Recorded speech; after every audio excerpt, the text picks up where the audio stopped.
Bem, gente, boa tarde. Eu estou aqui com a psicóloga Sheila Farias, psicóloga escolar do Instituto Batistida Nelson, e hoje a gente vai conversar um pouco sobre essa questão das aulas online, esse retorno às aulas também, agora que está previsto, né? Oi, Sheila, boa tarde. Muito obrigada, tá, por teres aceito o nosso convite para falar. Boa tarde, Micaela, tudo bem?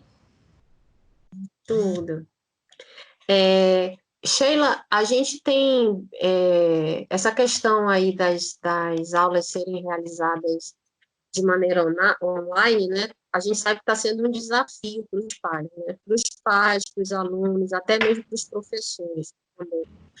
Quais as adaptações que tiveram que ser feitas para essa modalidade e no que tu acredita que afetou o emocional dos envolvidos, dos pais, dos professores, dos alunos? As adaptações que tiveram que ser feitas foi dentro da própria casa de cada um, por exemplo. O professor teve que se adaptar dentro da sua casa, do seu espaço, para que ele pudesse dar aula de lá, preparar todo o ambiente. Os pais, dentro de casa, além da rotina, eles tiveram que colocar um espaço separado para o seu filho, horário separado, então tudo organizado. Juntando com toda a rotina da casa, nem todos conseguiram, nem todos estão conseguindo. Mas aí é o pai que está trabalhando em home office, é a mãe que está trabalhando, é a criança que tem que ter aula naquele horário estabelecido pela escola, que geralmente é o horário que ele estudava, né?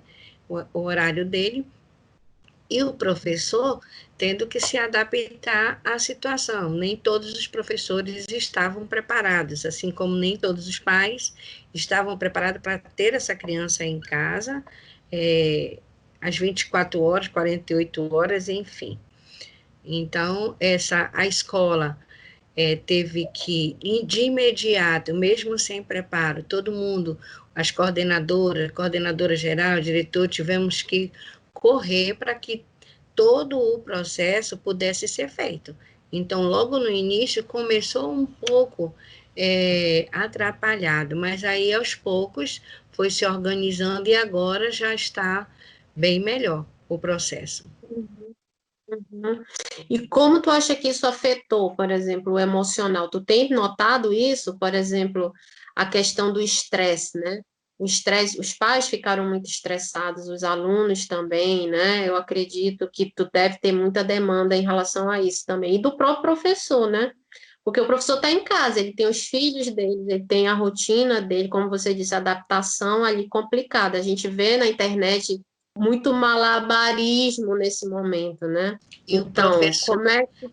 muitos professores não tem só uma escola, tem duas escolas, lecionam 3 turnos. Então, também estão tendo que adaptar toda essa situação, porque eles estão lecionando também online para outras escolas, né?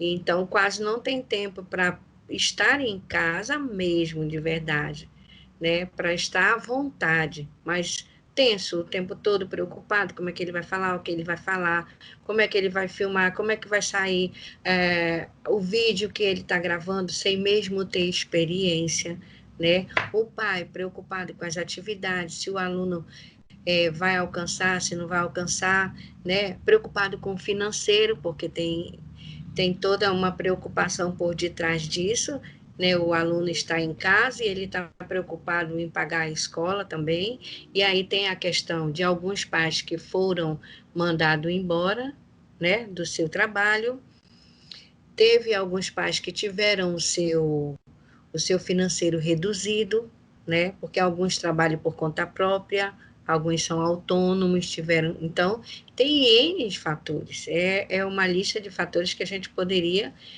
organizar aí, que vem trazendo, né, tudo isso. O receio, o medo, o poder não sair de casa, né, as crianças não podendo brincar, não podendo visitar os avós, os tios, não podendo ter aquela reunião de família que geralmente final de semana todo mundo tem.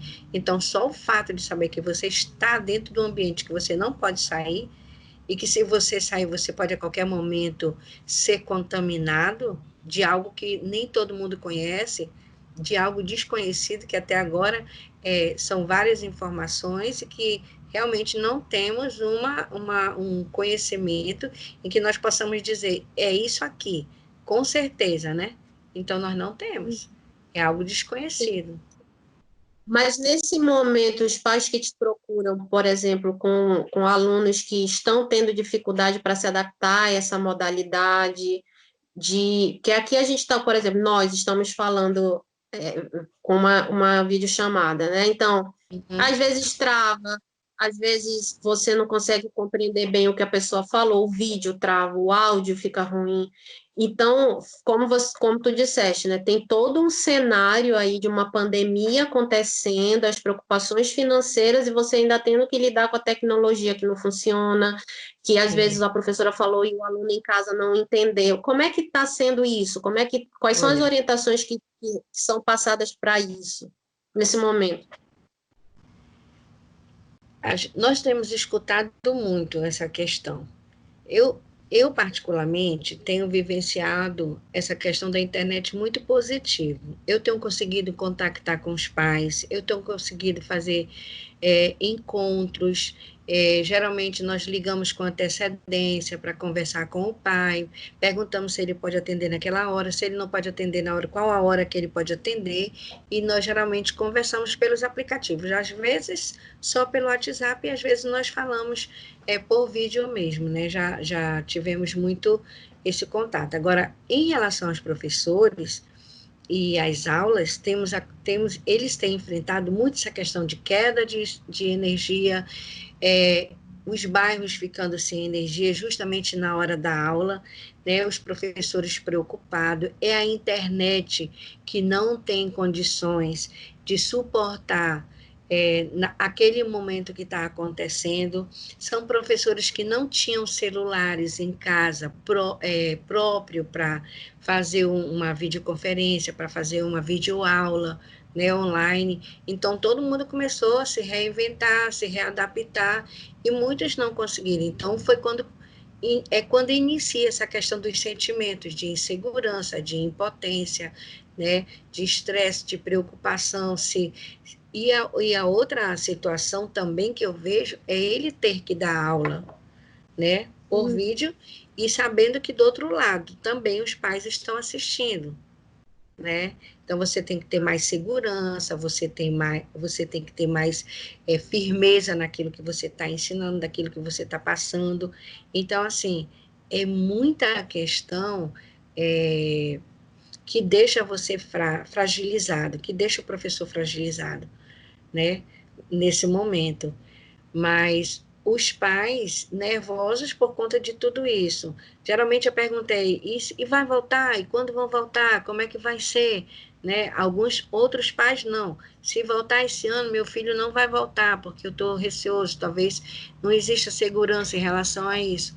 Então, assim, quando você começa a ouvir, você acaba ficando também tensa e nervosa de tanta pergunta e de tanto questionamento que existe na cabecinha de cada um. Mas aí, tu acha que o que o pai pode fazer nessa hora, e o professor também, para minimizar todo esse estresse? Eu sei que não é fácil, você não é psicóloga clínica e não vai trabalhar o estresse da maneira que um terapeuta trabalharia, né? Mas como nesse contexto do ensino-aprendizagem agora, nessa modalidade, quais são as orientações que tu passas para minimizar isso? Por exemplo, o aluno não está conseguindo se concentrar, o professor está estressado por causa de toda essa situação, e ele vai de uma outra escola, tem que preparar plano de aula, preparar um monte de coisa.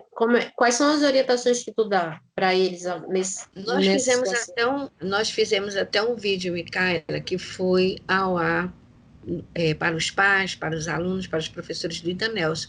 Eu acho que a organização, a rotina tem que ser mantida, né? Tudo organizado.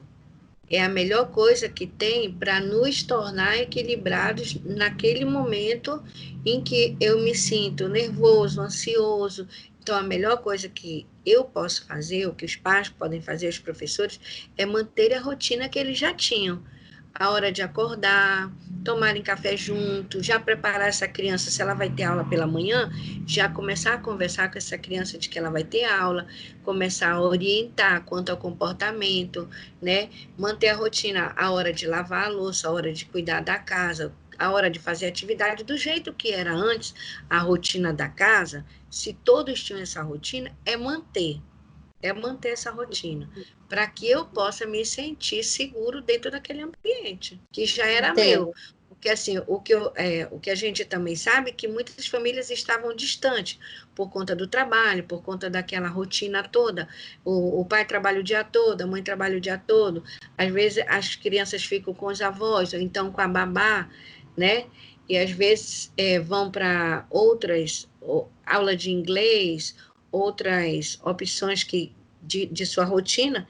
Então, eu acho que o ideal mesmo, e o que eu orientei foi manter a rotina da casa, manter a organização, né? Evitar estar ouvindo tudo que é notícia sobre Uhum. a, a pandemia, mas um, separar um meio de comunicação seguro, de que ele Uhum. sabe que daquele meio de comunicação vai sair coisas corretas e honestas, certas, em que eu posso confiar, né? Mas se você começar a ouvir tudo que é de notícia, de tudo que é lado, isso vai deixando mais a pessoa mais nervosa, o pai nervoso, a mãe nervosa. E as crianças em casa, muitas vezes, ficam só escutando o comentário. Então, evitar de comentar diante das crianças, até conversar com eles e explicar como foi logo no início. Né? Foi explicado que realmente muitos pais se preocuparam com isso, mas tem pais que começam um diálogo sobre tudo o que está acontecendo, sobre os falecimentos, sobre pessoas, amigos que estão perdendo entes queridos e começam a conversar diante da criança e não percebe e vai deixando a criança também tensa, nervosa e preocupada com o que muitas vezes ela não sabe profundamente o que está acontecendo. Uhum. Tu acha que é importante também separar um lugar da casa para ir um pouco mais Isso. tranquilo? Isso, Uhum. quando eu falo na rotina, por exemplo, o que a gente espera da maioria dos que têm filhos na escola é que ele tenha o quarto dele, que ele tenha a mesinha dele, que ele tenha o espaço dele para estudo. Pode ser o espaço menor que for, mas ele tem, ele sabe que naquela hora ele vai se direcionar para aquele espaço. Ah, vai começar a aula, então o pai coloca lá ou o celular, muitos estão usando o celular, coloca o computador, o pai organiza tudo, você vai ficar nessa mesinha. Como nós temos visto, né, muitos pais mandam fotografias e a gente vê a criança sentada lá na sua mesinha, com o computador tudo organizado, que o pai já deixou tudo organizado para ele ter a aula dele. É o mínimo que a gente espera, né? Que o pai Também separe um lugarzinho. é compreender que é um momento atípico, né? Não vai ser igual como se estivesse na Claro que não. escola, Claro que ali. não. Então, realmente requer essa adaptação, né? Requer tanto do professor como dos pais, do aluno, uma adaptação, como tu falaste, foi muito brusca, né? Ninguém estava preparado para fazer isso. Tudo tem que Ninguém. ser muito rápido, né? E os Muito alunos de rápido. inclusão, como tu acha que está afetando? Porque aí são casos à parte, né? Que até na escola necessitam de uma atenção, às vezes até de um acompanhante terapêutico. E como é que está sendo feito isso? Como é que tu tem percebido que eles estão O sendo primeiro impactados que, por essa modalidade? primeiro que a maioria desses alunos estão sem ter o acompanhamento que eles estavam tendo. Do psicólogo, do Uhum. neuropsicopedagogo, do psicopedagogo, é, das visitas que ele fazia, das consultas que ele fazia rotineiramente, foram suspensas. Os consultórios foram suspensos, os psicólogos pararam de atender. Agora que estão retomando. Mas, por exemplo, alguns alunos que estavam fazendo uso de medicamento pararam por estar em casa, né? E que foi orientado que desse continuidade, porque ele precisaria de ter aquelas horas ali que foram diminuídas, as horas, né?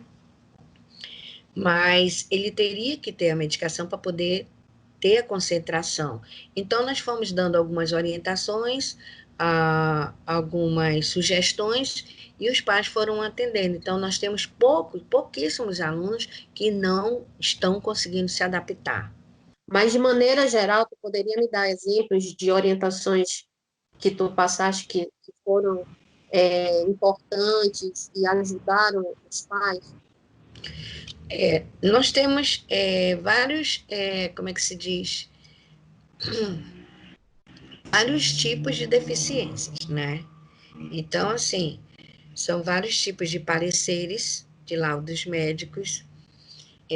Então, cada um tem uma orientação. Mas, por exemplo, para alguns que têm o TDAH, a orientação é continuar com a medicação naquele momento em que ele precisa de estar concentrado, né? A rotina dele, de ele acordar cedo, igual como era, se ele estudava à tarde, de manhã ele ia ele tinha aula ele tinha, por exemplo, acompanhamento com a psicopedagoga, então ele tinha um acompanhamento clínico com a psicóloga, então não pode naquele momento, mas aí a mãe conversa, a mãe diz o porquê que ele não está indo, explica todo conforme vai vivenciando. E a rotina, manter a rotina da criança e a medicação, se tiver. E não forçar. Se naquele dia ele diz, mãe, não quero assistir, não força, né? Não obriga a assistir. Mas aí a escola aqui também é toda preparada para isso. Por exemplo, os nossos alunos de inclusão, nós temos professores que estão se reinventando, professoras que se vestem de mini, para poder atrair a criança, para poder atrair a atenção, né? Tem crianças que não estão conseguindo ter a aula junto com os coleguinhas, eles ficam muito ansiosos, então nós estamos tendo, as professoras estão dando aulas diferenciadas, individualizadas, né? Nós temos alunos que estão recebendo essas aulas individualizadas, né? Só a professora e ele, porque ele não está conseguindo se adaptar nessa sala online, no Classroom, então a orientação, às vezes, se a criança não consegue o pai estar do lado, né, o pai ou a mãe ou outra pessoa que possa acompanhá-lo naquele momento, orientando. E nós não temos enfrentado tanta dificuldade com essa rotina.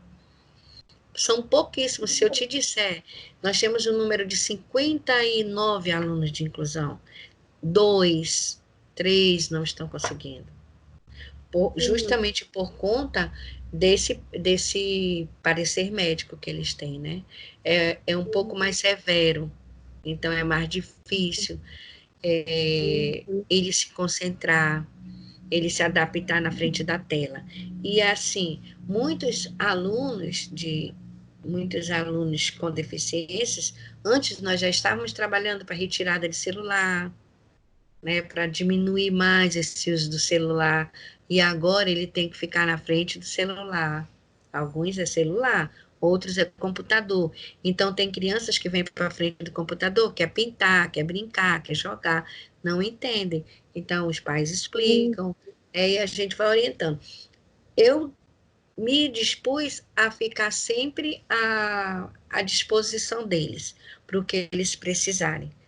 Mas é muito raro, eu quero te dizer que é muito raro o pai me procurar e dizer, Sheila, eu estou precisando de uma ajuda. Até porque o que a gente percebeu é que eles foram ajudando mesmo, estão se empenhando em ajudar seus filhos, estão se empenhando em que eles realmente consigam, né? Para que não haja prejuízo a nível de conteúdo. Nós temos alunos, por exemplo, que o pai, como ele não consegue se concentrar, também, porque a mãe está tendo aula no mesmo horário que ele, então o que ela fez? Ela conseguiu contratar uma psicopedagoga, essa psicopedagoga recebeu todos os conteúdos, o PDI desse aluno que nós enviamos, e essa professora está dando esse apoio pedagógico, psicopedagógico, né, acompanhando ele nas atividades, e quando pronto essas atividades são enviadas. Então, cartas orientando os pais, as coordenadoras estão encaminhando. Por exemplo, nós estamos na semana da checagem de aprendizagem, não é avaliação, é checagem de aprendizagem. Que bom, né? E tu tá percebendo que está sendo, assim, proveitoso, o desempenho tá bem, não está tendo nenhum déficit nisso? Nós Ainda na verdade, nós só vamos poder mensurar isso depois de tudo isso, né?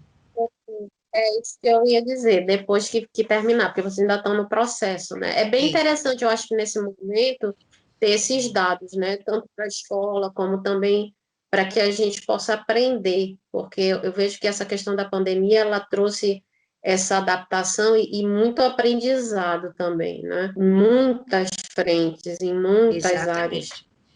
É um momento que nós estamos aprendendo junto, aprendendo a cuidar um do outro.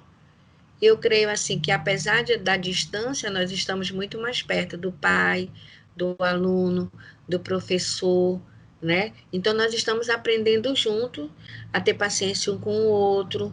Eu acho que o mais importante de tudo isso agora nesse momento é a gente aprender a cuidar um do outro. Nós como escola estamos tentando fazer isso. Eu vejo nos nossos grupos as professoras vibrando com os alunos que conseguiram a checagem naquele dia, que conseguiram nota boa, que conseguiram responder todas as perguntas de imediato. Então, eu vejo a vibração delas, a felicidade delas, colocando nos grupos, de que elas conseguiram, de que o aluno conseguiu, de que o aluno conseguiu responder, de que ele conseguiu assimilar o conteúdo, entendeu? Então, assim, a gente vivencia isso, mas a gente vivencia momentos em que eles não conseguem, aí a gente vai acalmando, orientando, conversando, né? Eu tenho ouvido relatos de pais que os filhos estão muito felizes, que os pais estão em casa e podem brincar, estão mais acessíveis, apesar de Isso, estarem trabalhando, né, mas mais acessíveis, estão acompanhando mais. Então, claro, tem o lado muito complicado, mas tem o lado positivo também, né? o lado positivo. Desafiando. É o momento de se conhecerem, é o momento de conhecer o seu filho, de conhecer o jeitinho dele, de conhecer suas vontades, né, os seus sonhos. É o momento do pai conversar com o adolescente, dessa interação. Eu sugeri, nas sugestões que eu citei, uma das sugestões foi voltar para os jogos de mesa, para a dama, para o ludo, para a vareta, né? Aqueles jogos antigos que nós jogávamos e que isso foi esquecido. Deixar um pouco a questão, porque eu acho que vai estar todo mundo, como é que se diz, muito cheio de internet, né? E eu acho que nós vamos precisar, nesse momento, de sair, né? Vai ter uma saturação de internet, pode-se dizer. E aí a gente precisa ter outros meios. Ou então o pai jogar naquele momento, né? Com o filho, até na internet também, jogos de videogame e tudo, mas junto com o filho, junto com a mãe, envolver todo mundo e interagir todo mundo, né? Hoje uma das coordenadoras passou para nós os parabéns que um pai deu para ela e para toda a equipe, né? Porque ele estava assim, satisfeito com a escola, porque a escola estava conseguindo alcançar o coração do seu filho, estava conseguindo alcançar os conteúdos programáticos que ele estava conseguindo aprender, ele estava conseguindo assimilar. Então, o pai estava assim, super feliz pela ação que o Idanelso está tendo, né? Pelo processo que o Idanelso está conseguindo realizar. Isso é muito bom, né? É satisfatório, né? Eu sei que vocês têm trabalhado muito, mas isso aí não tem preço, né? Saber que você está conseguindo ajudar uma família, que os pais estão satisfeitos, que as crianças, os adolescentes estão conseguindo manter os seus estudos, e como você falou, é o momento da gente se unir, realmente cada um dá um suporte um para o outro, porque assim é que a gente vai conseguir vencer tudo isso, né? Semana passada, só para um adendo, semana passada nós já conseguimos estar com uma profissional. Fizemos uma reunião online, onde a profissional orientou a coordenadora em relação à sua paciente, né? E nós conversamos, depois nós fizemos reunião, eu, a coordenadora e a professora, para passar essas sugestões para a professora, tudo em home office. Então, assim, os profissionais externos também já estão entrando em comunicação, como os consultórios estão voltando, então nós já estamos começando a ter essa interação, né? Isso é tudo muito bom, né? Então, Excelente. muito Orienta obrigada. isso mesmo. Te agradeço muito, tá bom, pelo teu tempo, porque eu sei depois todo o trabalho que tu tem também, mas ter tirado um tempinho para conversar com a gente aqui, tá bom? Um Tá beijo, bom. Sheila. Um beijo, tchau. Obrigada também.